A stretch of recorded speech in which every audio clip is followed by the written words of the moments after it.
What's cracking, everybody? New video.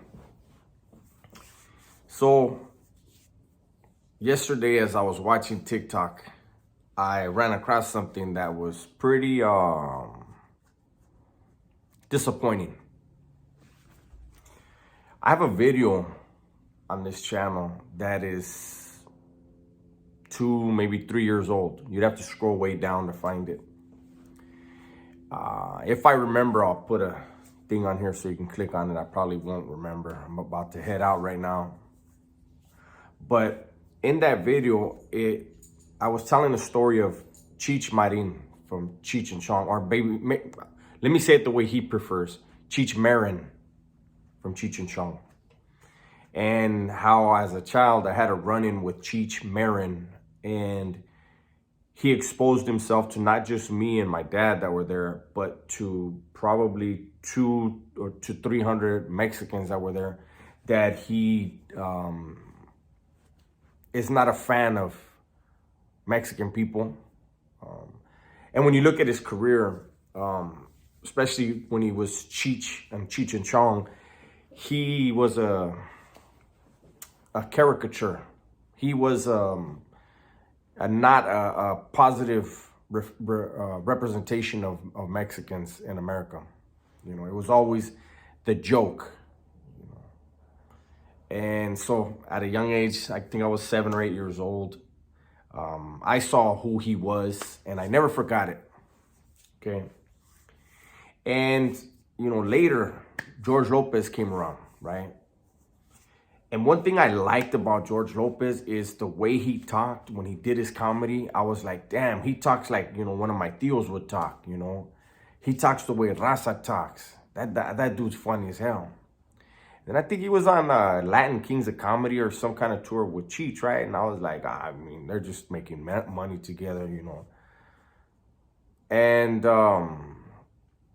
then George Lopez started getting into his political stuff. You know, I was a fan of Rosie O'Donnell until she became political.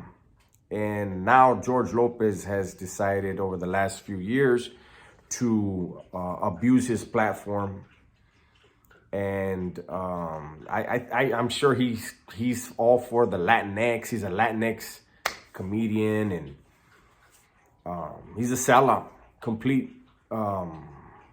sellout. Yesterday on TikTok, the thing that I saw that was disappointing to me was that I saw him. It was a clip from his podcast, right? And a guy on there, I guess a guest, had mentioned, what's his name? Ralph Barbosa, the comedian, right? And George was like, the fuck you mentioning his name for? Nobody knows who that is. Wow. I get why him and Cheech were in concert together. I get why they were on tour together. I get why they're friends. I saw behind Cheech's mask almost or around 39, 40 years ago. So I've known who Cheech was the whole time.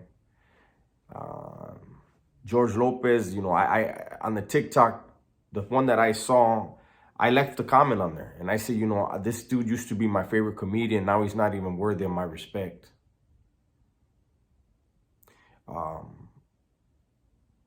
I haven't seen George Lopez use any of his platforms to help other people. There's going to be people, oh, he helped this person. Who? Didn't the dude get a kidney from his wife and then divorce her? You know, when that happened, people overlooked it. Like, who knows what was going on in that family? Who knows what goes on behind closed doors in a relationship? Who are we to judge? But when you have a pattern of snakiness and deviousness and turning your back on people, you turn your back on your own family like that, it's not surprising that you're willing to sell out. And you're selling out, George Lopez, for a podcast. Do you have a show now? I think I heard you have a show. Haven't seen it. And when you talk about who is this dude, nobody heard of him. Well, if you would have just shut up a little bit longer, you would have heard of him. Your guest brought his name up. you would have heard about him, and a lot of other people would have heard about him that listened to your whack-ass podcast, but you shut it down. So when you say who nobody's heard of him, yeah, because you're silencing people. You should be helping the raza. I'm sure a lot of raza look to you in the comedy field.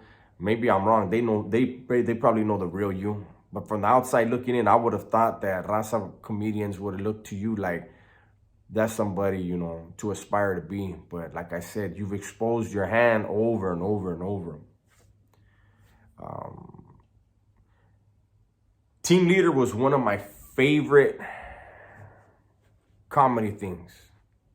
Comedy albums. I don't know what you call them. I'm old. It would be a comedy album to me. I had it on CD. I listened to it in prison. I enjoyed it in prison. I used to take it to work, and even the free staff and the cops would hear it in the boombox, and they would laugh. It's unfortunate, but I didn't want to listen to your stuff no more.